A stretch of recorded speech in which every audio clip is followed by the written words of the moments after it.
Good evening, ladies and gentlemen, and all you whiskey drinking degenerates, no matter where you live on the planet Earth. This is the Mad Mix Whiskey Review number 116, the Glenturret 10-year peat smoked single malt Scotch. A very interesting distillery. I'd never even heard of this distillery, really. I don't think I've ever seen it, even in all my travels and in all my Scotch aisles I've been down. I have never seen this one before. It claims it is, what does it say it? Scotland's oldest working distillery. Does it say when it was founded? It's like 1780 something, I believe it was. Says it's all handmade. It's a very old and distinguished distillery, I guess. I'm surprised I never heard of it, but there's a lot of distilleries in Scotland. And as you can see, it's aged 10 years, peat smoke. This is the 2022 release, so I don't know if it had been sitting there. And it gets a 50% age statement, so 100 proof. That's a good proof point. You know, I like my proof. I got this at the same place that I got the Springbank and the Long Row. And I probably won't be going back because this is really the last of anything that they had. They don't have a really good Scotch selection. And this was the last of anything that they had that I haven't already had before or tried before. So with that being said, and just a little preview I went today and I found this at the closest liquor store to me. It is the Jack Daniel's Single Barrel Rye Barrel Proof. Do we see what it says on it? I can't read it from here. But I think this thing is like 137 proof. Hold on, I gotta read it. I know I'm not doing this one today, but I was kind of excited to see it. As you can see, it is 133.2 proof. That is 56.6% alcohol. No, more than that, 66. Sorry. Yeah, 66.6. So we're not doing that one today, but it's coming up. I've had that Jack Daniel's Barrel Select Rye before, but it was not the barrel proof. I didn't do it on this channel, but I might pick one up. They had one there. They also had like a toasted oak, I think it was, and they also had the regular Jack Daniel's barrel proof single barrel select. I don't know if I get that one. If you watch this channel, I'm much more of a rye fan than I am a bourbon fan or a Tennessee whiskey fan, I guess it would be. I love my rye whiskeys, but I love my Scotch whiskeys even more. So with that being said, the Glenturret 10-year peat smoked, it's keeping with the tradition. I did the Long Row, I did the Ardbeg Wee Beastie, and I did the Lagavulin 16 recently. I kind of been on a peated jag. I'm probably going to get off it after this one because I'm wearing myself thin with the peat smoke. I've had enough of it lately. I've been enjoying it, don't get me wrong, but I think this will be the last one of them for a bit, unless I find a deal on something. So, with that being said, let's get the Irishman's big friggin' fat snout right up in the glass. Yeah, it's like a light, subtle peat. So at least on the nose it is. Oh, yeah, I can smell the fruit coming through the backside, too. This is nice. This is another one of these nice whiskeys. This was $68.99, so a $69 bottle of Scotch. Not cheap. That freaking Jack Daniel's Barrel fucking Select cost me $73. Yeah, beautiful, beautiful light peat smoke. Yeah, I'm not catching a ton of malt on the nose, but the fruit is coming through right after it, that's for sure. Yeah, I guess you're getting hints of the malt, but not much. More fruit. Now the smoke is kind of beaten back, and now the fruit has come. Beautiful fruit. Beautiful fruit. It's a delicate smelling whiskey. Very, very nice. I can see, they say that it's handmade to keep the quality high, and it kind of shows true on the nose. Yeah, beautiful. Hints of peat smoke, heavy fruit coming through. Fruit is the dominant on the nose on this one. Oh, and on the back it says it is natural colored and it is non-chill filtered. So they actually tell you that on the back of this container. And there must be some sherry influence in this. That's probably why not only is it so dark, but you're getting that heavy fruit on the nose. Well, we're not here to sniff it, right? We're here to drink it. That's what Scotch is for. Let's go.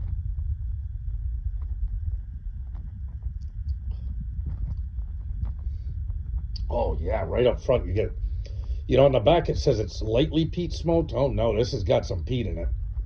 It is smoky up front. You can get hints of that malt coming in right behind it. There's the malt I'm looking for. It's got that malt funk, too. It's got that funky, earthy, malt that I love. Oh yeah, but that smoke. Ooh. On the back it says lightly smoky or whatever. Oh no, this is like a peat fucking bomb. Honestly.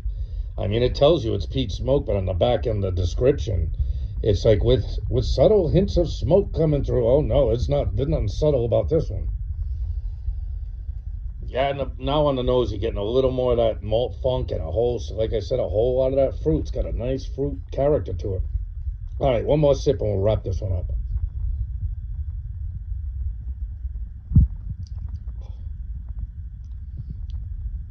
Yes, an excellent. I like that. I like that individual malt funk that a single malt gives you. This tastes like nothing else. This isn't like Isla smoke. I think this is a Highland. Yeah, it's a Highland single malt. So as you know, even like the Highlands and Campbelltowns, they don't have that, like even that long row, it doesn't have that briny, like sea air peat smoke from being on an island. You know what I mean? Like that peat that grows on those islands is, it's been maturing in that salt air for hundreds, if not thousands of years by the time they dig it up and burn it. So these Highland and Campbelltown peated stuff, they have it's more like a campfire smoke than a briny, salty smoke. You know what I mean? It's not bad. I like it. It's good. It's different. This is very, very different. It's got a different peat smoke flavor. It's got a very individual malt funk to it, and it's got a lot of fruit on the nose, some on the palate, but by the time you get to the palate, that peat is just smacking you. It's probably even less fruity than like Lagavulin. Lagavulin's very fruity on the back end once you get past the smoke, but this has a very individual profile to it, both on the nose and on the palate. It's something different. I'm going to enjoy sitting down with this one because it's got a lot to it. There's a lot here. And it's all good quality. It's got plenty of smoke. It's got plenty of fruit. Once you get to the palate, you start really digging in, chewing on that malty funk it's got. I like this one.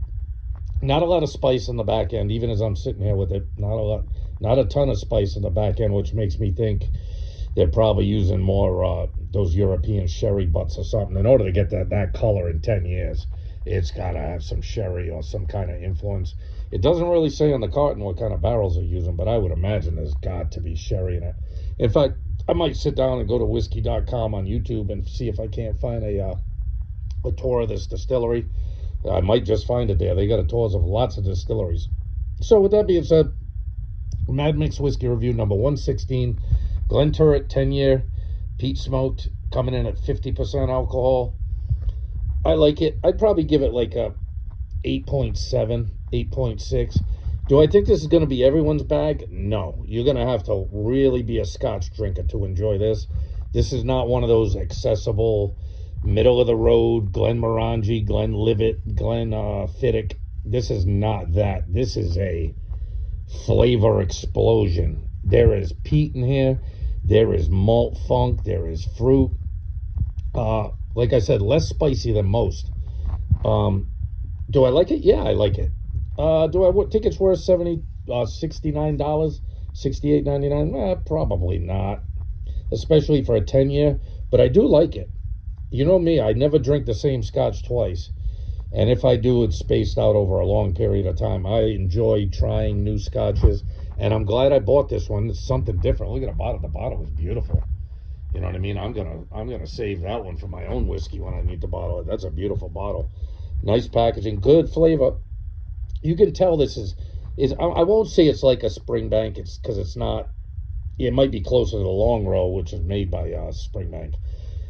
But you can tell this is kind of a handmade, earthy, malty whiskey that has been peat smoked. And it's got plenty of all of it to offer. So, with that being said, I like it. I recommend it. Do I think it's worth its price? Probably not. I'd like to see it a little cheaper. It'd be a good $60 bottle, probably. Good $55 bottle. But nowadays, you're paying for shit. With that being said, hey, love yourself. Always love and respect yourself. Do yourself that courtesy. Love and respect your family and friends, even when it's hard. And love Scotch whiskey. I like this one. I like this one. It's not going to go down as my favorite. I think if I'm going to start getting up there towards $70, I'd rather have a Lagavulin or that Long Row. If I'm going to get a smoky whiskey, that Lagavulin is beautiful. That Long Row is beautiful. This is good. It's very good. It's just a little bit meatier. It's like there's a lot going on in here. There's a lot more. It's a lot less refined than those whiskeys. Let me put it that way. It's got a few jagged edges to it, and maybe it wants it that way. Maybe that's the way they like it. So with that being said, take care of yourself. I will see you on the next one. There's always a next one. The next one will probably be the Jack Daniel's Rye Barrel Select Barrel Proof. That's probably the next one coming up. So with that being said, take care, people. Be good.